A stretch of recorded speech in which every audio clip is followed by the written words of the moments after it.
കാലത്തിനടയാളങ്ങൾ കണ്ണു തുറന്നു കണ്ടിടുവിൻ.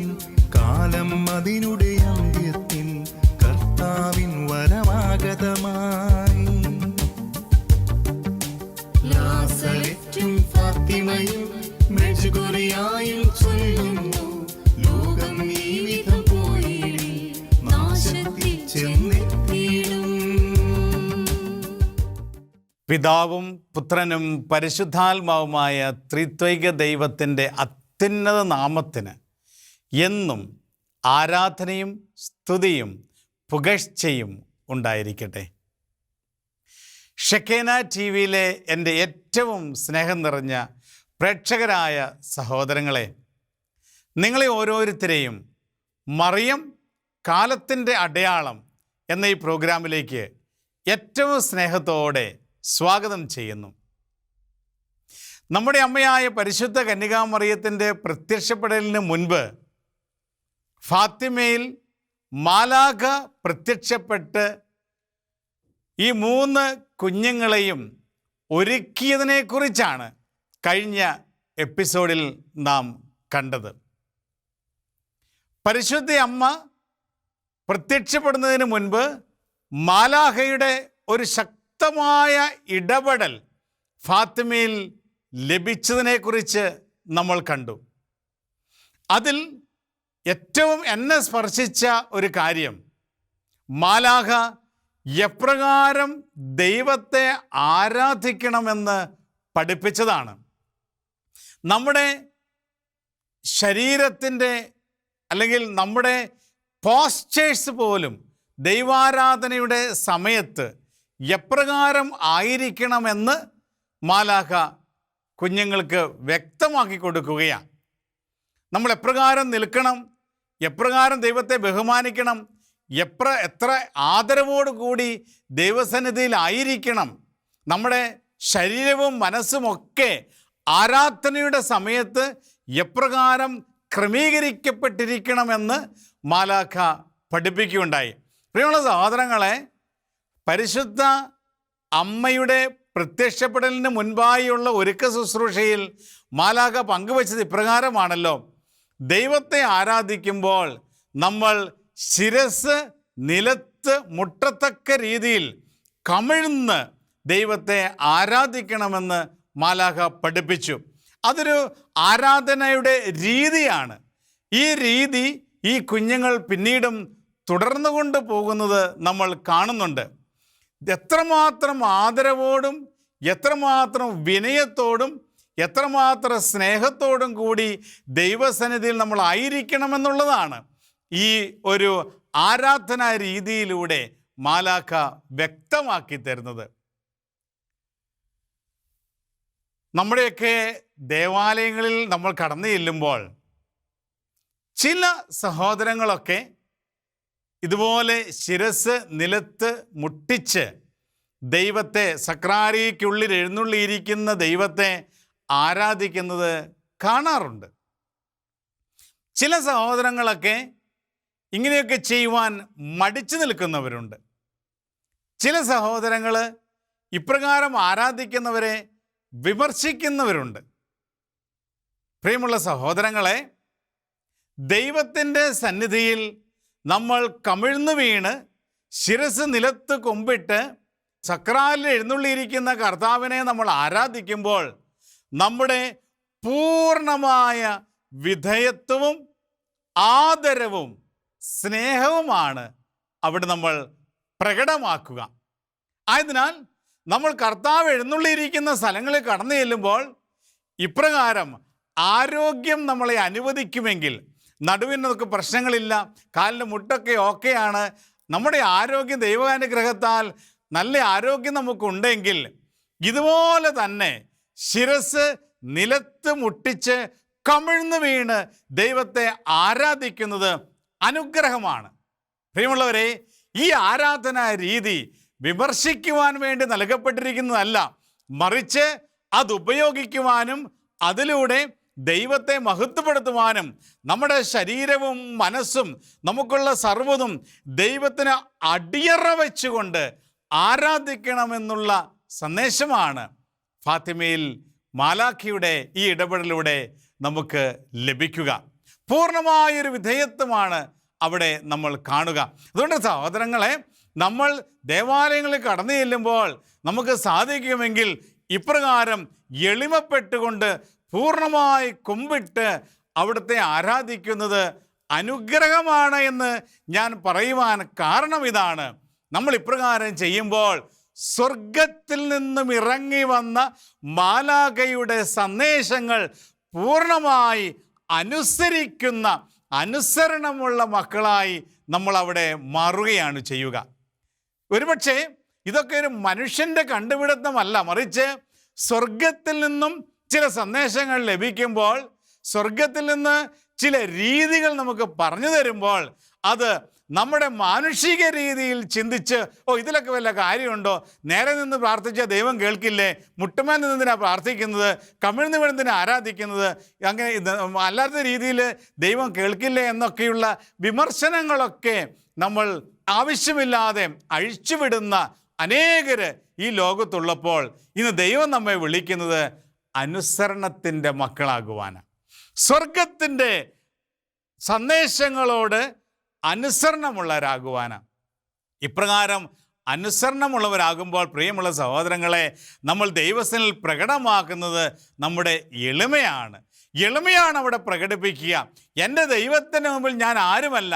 എൻ്റെ ശരീരവും എൻ്റെ മനസ്സും എൻ്റെ ആത്മാവും എല്ലാം ദൈവമേ നിനക്കുതാ ഞാൻ അടിയറ വയ്ക്കുന്നുവെന്ന് പറഞ്ഞുകൊണ്ട് ആ എളിമയും വിധേയത്വവും പ്രകടിപ്പിച്ചുകൊണ്ട് ദൈവാരാധന നടത്തുന്ന മക്കളെ തീർച്ചയായിട്ടും ദൈവം തനിക്ക് സ്വീകാര്യമായ മക്കളായി ഏറ്റെടുക്കുകയും അനുഗ്രഹിക്കുകയും ചെയ്യും. കാരണം പ്രഭാഷക പുസ്തകത്തിൻ്റെ 3-ാം അധ്യായത്തിൻ്റെ 18-ാമത്തെ തിരുലിഖിതം നമ്മെ ഇപ്രകാരം ഓർമ്മിപ്പിക്കുന്നു: നീ എത്രമാത്രം ഉന്നതനാണോ അത്രമാത്രം വിനീതനാവുക, അപ്പോൾ കർത്താവിൻ്റെ കൃപയ്ക്ക് നീ പാത്രമാകും.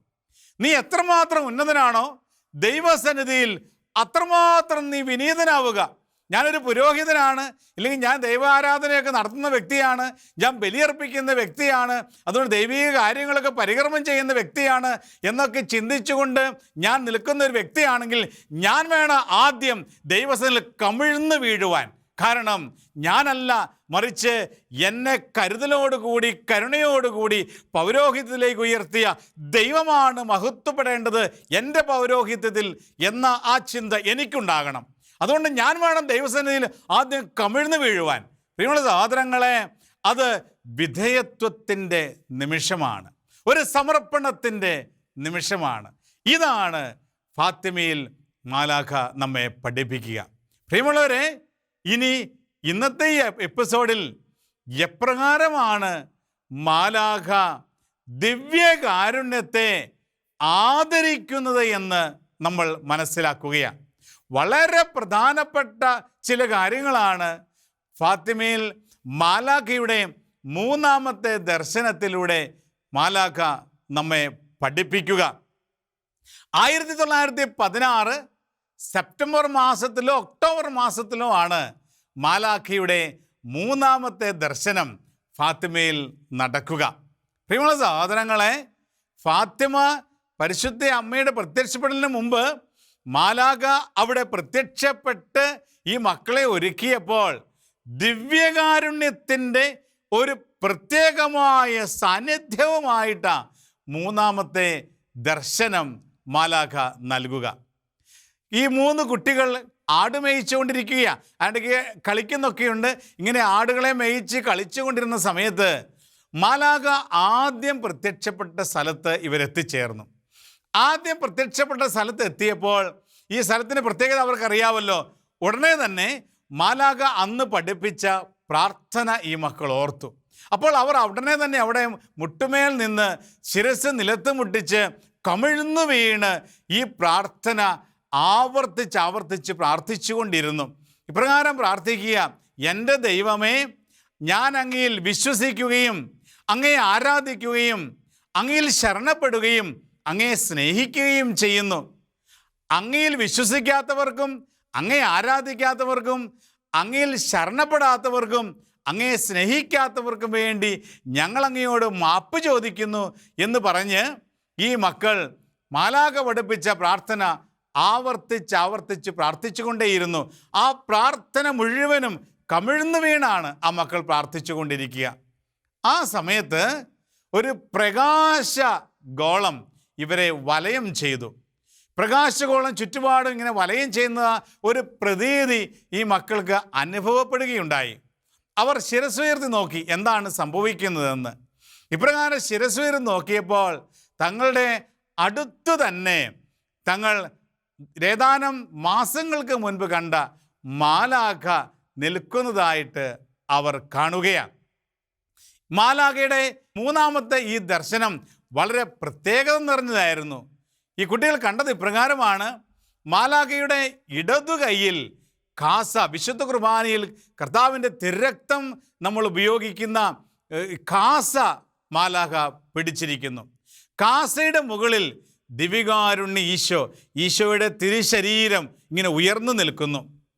ഉയർന്നു നിൽക്കുന്ന ഈശോയുടെ തിരുശരീരത്തിൽ നിന്ന് ഈശോയുടെ തിരുരക്തം ഓരോ തുള്ളി തുള്ളിയായി ഈ കാസിലേക്ക് വീണുകൊണ്ടിരിക്കുന്ന ഒരു വലിയ ഒരു അനുഭവമാണ് ഈ കുഞ്ഞുങ്ങൾ മാലാഖയുടെ മൂന്നാമത്തെ ദർശനത്തിൽ കാണുക.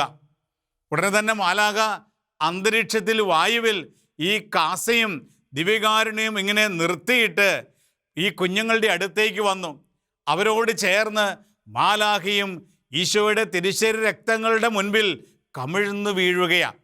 മാലാഖ ഇപ്രകാരം ഈശോയുടെ തിരുശരീര രക്തങ്ങളുടെ മുൻപിൽ ഈ കുഞ്ഞുങ്ങളോട് ചേർന്ന് കമിഴ്ന്നു വീണ് ഈശോയുടെ തിരുശരീരത്തെയും രക്തത്തെയും ആരാധിച്ചുകൊണ്ട് ഒരു പ്രാർത്ഥന പഠിപ്പിച്ചു. ഈ കുട്ടികൾക്ക് മാലാഖ പഠിപ്പിച്ച പ്രാർത്ഥന ഇപ്രകാരമാണ്: പിതാവ്, പുത്രൻ, പരിശുദ്ധാത്മാവ് എന്ന ഏറ്റവും പരിശുദ്ധ ത്രിത്വമേ, ഞാൻ അങ്ങയെ ആരാധിക്കുകയും അങ്ങയെ വ്രണപ്പെടുത്തുന്ന അധിക്ഷേപങ്ങൾക്കും ദൈവദൂഷണങ്ങൾക്കും അനാദരവിനും പരിഹാരമായി ലോകത്തിലെ എല്ലാ പരിശുദ്ധ സക്രാരികളിലും സന്നിഹിതനായിരിക്കുന്ന യേശുക്രിസ്തുവിൻ്റെ ഏറ്റവും വിലയേറിയ ശരീരവും രക്തവും ആത്മാവും ദൈവത്വവും അങ്ങേക്ക് ഞാൻ കാഴ്ചവയ്ക്കുകയും ചെയ്യുന്നു. മറിയത്തിൻ്റെ നിർമ്മല ഹൃദയത്തിൻ്റെയും അങ്ങയുടെ ഏറ്റവും പരിശുദ്ധ ഹൃദയത്തിൻ്റെയും അതിരറ്റ യോഗ്യതകളാൽ നിർഭാഗ്യരായ പാപികളുടെ മാനസാന്തരം ഞാൻ അങ്ങയോട് യാചിക്കുന്നു. പ്രിയമുള്ള സഹോദരങ്ങളെ, ദിവ്യകാരുണ്യ ഈശോയുടെ മുൻപിൽ മാലാഖ കമിഴ്ന്നു വീണ് ആദ്യം അവിടുത്തെ ആരാധിക്കുകയാണ്. പിതാവും പുത്രനും പരിശുദ്ധാത്മാവുമാകുന്ന ത്രിത്വൈക ദൈവമേ, ഞാൻ അങ്ങയെ ആരാധിക്കുന്നുവെന്ന് പറഞ്ഞ് ദിവ്യകാരുണ്യത്തിന് മുൻപിൽ പരിശുദ്ധ ത്രിത്വത്തെയാണ് മാലാഖ ആരാധിക്കുക. ഇതാണ് പ്രിയമുള്ള സഹോദരങ്ങളെ, നമ്മൾ ഓരോ വിശുദ്ധ കുർബാനയിലും നമ്മുടെ അധരം കൊണ്ട് നമ്മൾ ഏറ്റുപറയേണ്ടത്. ത്രിത്വിക ദൈവത്തിൻ്റെ സാന്നിധ്യമാണ് ഓരോ പരിശുദ്ധ കുർബാനകളിലും നമുക്ക് ലഭിക്കുക. അതുകൊണ്ട് ഓരോ പരിശുദ്ധ ബലി അർപ്പിക്കുമ്പോഴും നമ്മൾ അധരം കൊണ്ട് ഏറ്റുപറയണം: പിതാവും പുത്രനും പരിശുദ്ധാത്മാവുമായ ദൈവമേ, ഞങ്ങളങ്ങേ ആരാധിക്കുന്നുവെന്ന്. നമ്മളൊരു കാഴ്ചക്കാരായി വിശുദ്ധ ബലി അർപ്പിക്കാൻ പോകാൻ പാടില്ല. ബലി അർപ്പിക്കുമ്പോൾ വൈദികൻ ഓരോ പ്രാർത്ഥനകൾ ചെല്ലുമ്പോൾ ആ പ്രാർത്ഥനകൾ നമ്മുടെ പ്രാർത്ഥനകളാക്കി മാറ്റണം. അത് നമ്മൾ ത്രിത്വിക ദൈവത്തെ നമ്മൾ ഏറ്റുപറഞ്ഞ് ആരാധിക്കണം. ഒന്ന്, മാലാഖയുടെ ഈ പ്രാർത്ഥനയിൽ നമ്മൾ 2-3 ഭാഗങ്ങളാണ് കാണുക. ഒന്ന്, അവിടുത്തെ ആരാധിക്കുന്നു. 2, ദിവ്യകാരുണ്യ ഈശോയ്ക്കെതിരായി ചെയ്തുകൊണ്ടിരിക്കുന്ന നന്ദിഹീനമായ എല്ലാ അധിക്ഷേപങ്ങൾക്കും മാലാഖ മാപ്പ് ചോദിക്കുകയാണ്. ദിവ്യകാരുണ്യം എഴുന്നള്ളി നിൽക്കുമ്പോൾ അവിടുത്തെ മുൻപിൽ ദൈവം നിനക്കെതിരായി ഈ ലോകത്ത് മനുഷ്യൻ ചെയ്തുകൊണ്ടിരിക്കുന്ന എല്ലാ ഹീനമായ പ്രവൃത്തികൾക്കും എല്ലാ അധിക്ഷേപങ്ങൾക്കും നിന്ദനങ്ങൾക്കുമൊക്കെ ഞാനിതാ മാപ്പ് ചോദിക്കുന്നുവെന്ന് പറഞ്ഞ് ദൈവത്തോട് മാപ്പ് ചോദിക്കുകയാണ്. പ്രിയമുള്ള സഹോദരങ്ങളെ, പിതാവായ ദൈവത്തോട് നമ്മൾ മാപ്പ് ചോദിക്കുമ്പോൾ മാലാഖ എന്താണ് സമർപ്പിക്കുന്നത്? മാലാഖ ദൈവസന്നിധിയിൽ ദൈവ കരുണ നമുക്ക് ലഭിക്കുന്നതിന് വേണ്ടി, ലോകത്തോന് മുഴുവനും ദൈവത്തിൻ്റെ കരുണ ലഭിക്കുവാൻ, നമുക്ക് മാപ്പ് ലഭിക്കുന്നതിന് വേണ്ടി മാലാഖ സമർപ്പിച്ചത് ലോകത്തെമ്പാടുമുള്ള ഓരോ പരിശുദ്ധ സക്രാരികളിലും എഴുന്നള്ളിയിരിക്കുന്ന അവിടുത്തെ പുത്രനായ യേശുവിൻ്റെ തിരുശരീരവും തിരുരക്തവും ദൈവത്വവും ആത്മാവും പിതാവേ അങ്ങേക്ക് ഞാൻ സമർപ്പിക്കുന്നുവെന്ന് പറഞ്ഞാണ് മാലാഖ അവിടെ ആരാധന നടത്തുന്നത്. പ്രിയമുള്ളവരെ, ഇതാണ് ഓരോ വിശുദ്ധ ബലിയും. ഓരോ വിശുദ്ധ ബലിയും പാപമോചനത്തിൻ്റെ ബലിയാണ്. ലോകത്തിലുള്ള എല്ലാ മനുഷ്യരുടെയും പാപങ്ങൾക്കുള്ള പരിഹാര ബലിയാണ് ഓരോ വിശുദ്ധ ബലിയും.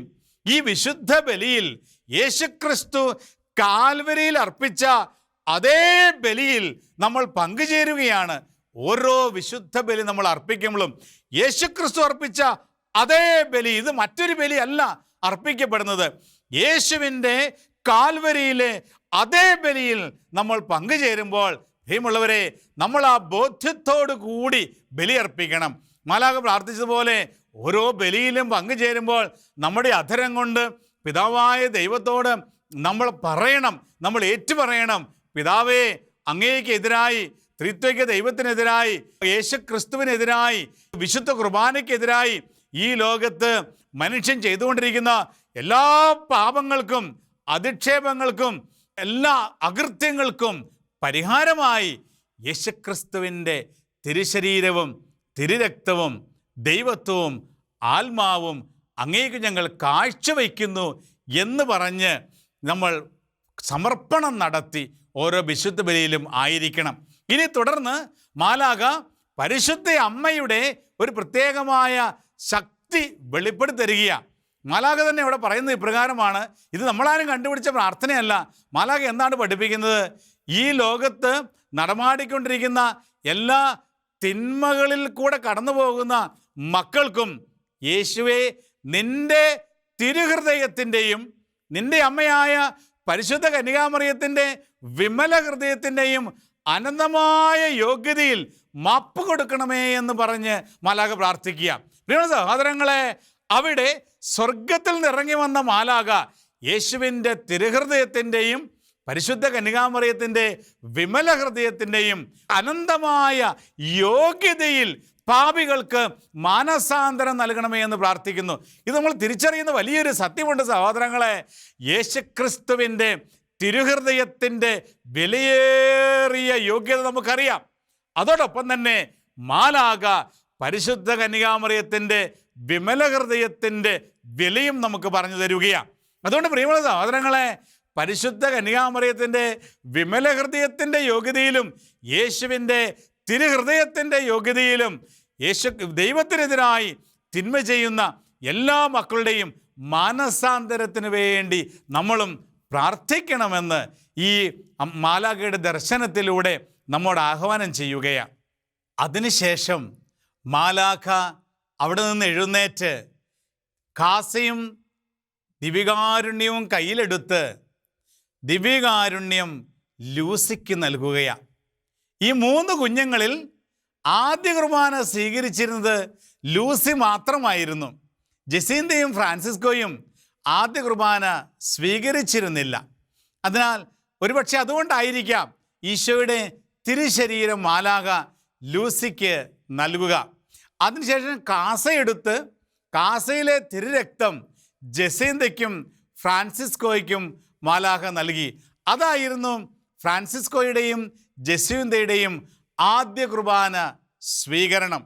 ഇപ്രകാരം ഫ്രാൻസിസിനും ജസീന്തയ്ക്കും തിരുരക്തം നൽകിയതിന് ശേഷം മാലാഖ വീണ്ടും തിരിച്ചു വന്ന് ആ മക്കളോട് ചേർന്ന് കമിഴ്ന്നു വീണ് വീണ്ടും ത്രിത്വൈക ദൈവത്തിൻ്റെ ആരാധിക്കുവാൻ നേരത്തെ പഠിപ്പിച്ച ആ പ്രാർത്ഥന മാലാഖ വീണ്ടും ഈ മക്കളോട് ചേർന്ന് പ്രാർത്ഥിക്കുന്നു.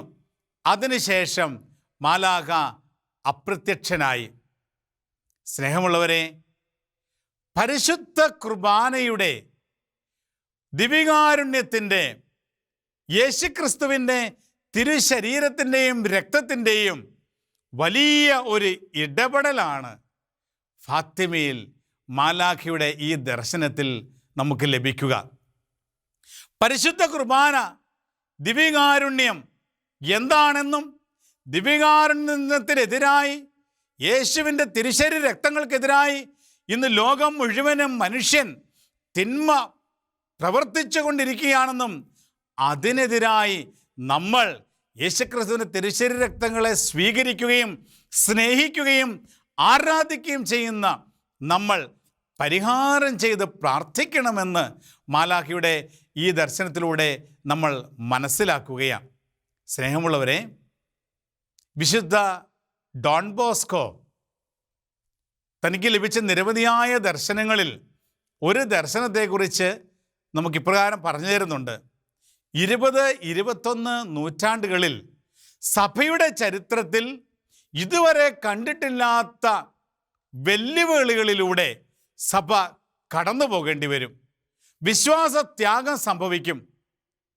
എന്നാൽ ഡോൺ ബോസ്കോ പറഞ്ഞു തരുന്നത് ഇപ്രകാരമാണ്: ദിവ്യകാരുണ്യ ഈശോയോടുള്ള ആരാധനയും പരിശുദ്ധ കന്യകാമറിയത്തിൻ്റെ വിമല ഹൃദയത്തോടുള്ള സ്നേഹവും മാത്രമേ ഈ വലിയ പ്രതിസന്ധിയിൽ നിന്ന് സഭയെ രക്ഷിക്കുവാൻ സഹായകമാകുകയുള്ളൂവെന്ന്. ദിവ്യകാരുണ്യ ഈശോയോടുള്ള ആരാധനയും പരിശുദ്ധ കന്യകാമറിയത്തിൻ്റെ വിമല ഹൃദയത്തോടുള്ള സ്നേഹവും മാത്രമേ ഈ കാലഘട്ടത്തിൽ ലോകം ഇപ്പോൾ നടത്തിക്കൊണ്ടിരിക്കുന്ന എല്ലാ അധിക്ഷേപങ്ങൾക്കും ഈ പാപങ്ങൾക്കും ഈ അകൃത്യങ്ങൾക്കുമൊക്കെ പരിഹാരമായി, അതിൽ നിന്നൊക്കെ നമ്മളെ രക്ഷിക്കുവാനായി ദിവ്യകാരുണ്യ ഈശോയോടുള്ള ആരാധനയും പരിശുദ്ധ കന്യകാമറിയത്തിൻ്റെ വിമല ഹൃദയത്തോടുള്ള സ്നേഹത്തിനും മാത്രമേ ഇന്ന് വിശുദ്ധ കുർബാനയ്ക്കെതിരായും സ്വർഗത്തിനെതിരായും ഈ ലോകത്ത് മനുഷ്യൻ ചെയ്തുകൊണ്ടിരിക്കുന്ന സകല തിന്മകളിൽ നിന്നും നമ്മളെ രക്ഷിക്കുവാൻ സാധിക്കുകയുള്ളൂവെന്ന് വർഷങ്ങൾക്ക് മുൻപ് ഡോൺ ബോസ്കോ പറഞ്ഞു തരികയുണ്ടായി. പ്രിയമുള്ള സഹോദരങ്ങളെ, വീണ്ടും വിശുദ്ധ കുർബാന ഓരോ ബലിയർപ്പണ സമയത്തും എത്രമാത്രം യോഗ്യതയോടെ സ്വീകരിക്കണമെന്ന് വിശുദ്ധ മരിയ ജോൺ വിയാനി പുണ്യാളൻ നമ്മോട് പങ്കുവയ്ക്കുന്നുണ്ട്. വിശുദ്ധ മരിയ ജോൺ വിയാനി പുണ്യാളൻ പങ്കുവയ്ക്കുന്നത് ഇപ്രകാരമാണ്: നമ്മൾ ഓരോ ബലിയർപ്പിക്കുമ്പോഴും നമ്മൾ തന്നെയല്ല ബലിയർപ്പിക്കേണ്ടത്. മരിയ ജോൺ വിയാനി പുണ്യാളൻ പറയുന്നു, പരിശുദ്ധ കന്യകാമറിയത്തിൻ്റെ സാന്നിധ്യം നമ്മൾ അപേക്ഷിക്കണം, നമ്മുടെ കാവൽ മാലാഖയുടെ സാന്നിധ്യം അപേക്ഷിക്കണം, സ്വർഗത്തിലെ സകല വിശുദ്ധരുടെയും സാന്നിധ്യം അപേക്ഷിക്കണം. എന്നിട്ട് മരിയ ജോൺ വിയാനി പുണ്യാളൻ പറഞ്ഞു തരുന്ന ഇപ്രകാരമാണ്: ഓരോ വിശുദ്ധ ബലിയിലും നമ്മൾ ഈശോയുടെ തിരുശരീരവും രക്തവും ഏറ്റവും യോഗ്യതയോടും ഏറ്റവും സ്നേഹത്തോടും സ്വീകരിക്കുന്നതിനുള്ള കൃപ നമുക്ക് ലഭിക്കുന്നതിന് വേണ്ടി പരിശുദ്ധ അമ്മയോടും മാലാഖമാരോടും വിശുദ്ധരോടും നമുക്ക് വേണ്ടി പ്രാർത്ഥിക്കുവാൻ നമ്മൾ ആവശ്യപ്പെടണമെന്ന് മരിയ ജോൺ വിയാനി പുണ്യാളൻ നമുക്ക് പങ്കുവെച്ച് നൽകുന്നുണ്ട്. പ്രിയമുള്ളവരെ, മാലാഖയുടെ ഈ ദർശനത്തിലൂടെ നമുക്ക് ലഭിക്കുന്ന വലിയൊരു സന്ദേശമാണ് നമുക്ക് ഓരോരുത്തർക്കും ഇതുപോലെയൊരു മാലാഖയെ ദൈവം നൽകിയിട്ടുള്ളത് എന്ന സത്യം. നമുക്കെല്ലാവർക്കും നമ്മുടെ കാവൽ മാലാഖമാരെ ദൈവം നൽകിയിട്ടുണ്ട്. നമ്മളെ ഓരോരുത്തരെയും വിശുദ്ധിയിൽ വളർത്തുവാനും സ്വർഗത്തിന് വേണ്ടി ഒരുക്കുന്നതിനും വേണ്ടിയാണ് നമ്മുടെ കാവൽ മാലാഖമാരെ നമുക്ക് നൽകിയിരിക്കുക. പരിശുദ്ധ അമ്മയുടെ പ്രത്യക്ഷപ്പെടലിന് മുമ്പ് ഫാത്തിമയിൽ മാലാഖ പ്രത്യക്ഷപ്പെട്ട് ഈ കുഞ്ഞുങ്ങളെ ഒരുക്കിയെങ്കിൽ അനുദിന ജീവിതത്തിൽ നമ്മളെ ഒരുക്കുന്നതിന് വേണ്ടി നമ്മുടെ കാവൽ മാലാഖ കൂടെയുണ്ട്. അതുകൊണ്ട് സഹോദരങ്ങളെ, എല്ലാ ദിവസവും നമ്മുടെ കാവൽ മാലാഖയോട് നമ്മൾ പ്രാർത്ഥിക്കണം. നമ്മുടെ കാവൽ മാലാഖയോട് നമ്മൾ ആലോചന ചോദിക്കണം. കാവൽ മാലാഖയോട് സംസാരിക്കണം. കാവൽ മാലാഖയോട് നമ്മൾ ചേർന്ന് നിന്ന് അനുദിനം നമ്മൾ മുന്നോട്ട് പോകുമ്പോൾ സ്വർഗത്തിൽ നിന്ന് ഇതുവരെ അനുഭവിക്കാത്ത പ്രത്യേകമായ ദൈവിക ഇടപെടൽ നമ്മുടെ കാവൽ മാലാഖയിലൂടെ നമുക്ക് സ്വീകരിക്കുവാനായിട്ട് സാധിക്കും. നമ്മളെ വിശുദ്ധിയിൽ വളർത്തുവാനായിട്ട് നമ്മുടെ കാവൽ മാലാഖ കൂടെയുണ്ടാകും. പ്രിയമുള്ളവരെ, കൽക്കട്ടയിലെ വിശുദ്ധ മദർ തെരേസ ഇപ്രകാരം നമ്മെ ഓർമ്മിപ്പിക്കുന്നുണ്ട്: വിശുദ്ധി എന്ന് പറയുന്നത് ഏതാനും ചിലർക്ക് മാത്രം നൽകിയിരിക്കുന്ന ഒരു സൗഭാഗ്യമല്ല, മറിച്ച് എനിക്കും നിനക്കും അവകാശപ്പെട്ടിരിക്കുന്ന ഒരനുഗ്രഹമാണ് വിശുദ്ധി എന്നുള്ളത് എന്നും വിശുദ്ധ മദർ തെരേസ പറഞ്ഞു തരുന്നുണ്ട്. ഇത് ഏതാനും പേർക്ക് നൽകിയിരിക്കുന്ന ഒരു സൗഭാഗ്യമല്ല, മറിച്ച് എനിക്കും നിങ്ങൾക്കും ലഭിച്ചിരിക്കുന്ന അവകാശമാണ് വിശുദ്ധി എന്നുള്ളത്. ആയതിനാൽ നമുക്ക് നമ്മുടെ കാവൽ മാലാഖയോട് ചേർന്ന് ഫാത്തിമയിലെ പരിശുദ്ധ അമ്മയുടെ പ്രത്യേകമായ സഹായം തേടി പ്രാർത്ഥിക്കാം. വിശുദ്ധ കുർബാനയെ ഏറ്റവും സ്നേഹത്തോടും ആദരവോടും കൂടി ഏറ്റെടുത്ത് ജീവിതത്തിൻ്റെ ഭാഗമാക്കി മാറ്റിക്കൊണ്ട് വിശുദ്ധ കുർബാനയിൽ ആഴപ്പെട്ട ഒരു ജീവിതം നയിക്കുവാനുള്ള കൃപയ്ക്ക് വേണ്ടി നമുക്ക് പ്രാർത്ഥിക്കാം. പരിശുദ്ധ അമ്മയോട് ചേർന്ന്, വിശുദ്ധ ജോൺ ബോ രണ്ടാമൻ മാർപ്പാപ്പയോട് ചേർന്നു, വിശുദ്ധ ലൂയിസ് ദി മോൺഫോർട്ടിനോട് ചേർന്ന് നമുക്ക് പ്രത്യേകം പ്രാർത്ഥിക്കാം. ഫാത്തിമ മാതാവിൻ്റെ പ്രത്യേകമായ സഹായം നമ്മുടെ ഈ സാഹചര്യങ്ങളിൽ യാചിച്ചുകൊണ്ട് നമുക്ക് പ്രാർത്ഥിക്കാം. ഓ മറിയമേ, എൻ്റെ അമ്മേ, ഞാൻ മുഴുവനും അമ്മയുടേതാണ്. എന്നെ പിതാവും പുത്രനും പരിശുദ്ധാത്മാവുമായ ത്രിത്വിക ദൈവത്തിൻ്റെ മാത്രം സ്വന്തമാക്കി മാറ്റണമേ. നമ്മുടെ കർത്താവ് ഈശോ മിശിഹായുടെ കൃപയും പിതാവായ ദൈവത്തിൻ്റെ സ്നേഹവും പരിശുദ്ധാത്മാവിൻ്റെ സഹവാസവും സാന്നിധ്യവും അനുഗ്രഹവും നിങ്ങൾ ഓരോരുത്തരോടുമൊപ്പം നിങ്ങളുടെ കുടുംബങ്ങളിൽ, നിങ്ങൾ പ്രാർത്ഥിക്കുന്ന നിയോഗങ്ങളിൽ വ്യക്തികളോടുമൊപ്പം എന്നും എപ്പോഴും ഉണ്ടായിരിക്കട്ടെ, ഇപ്പോഴും എപ്പോഴും എന്നേക്കും. ആമേൻ. Ave Maria.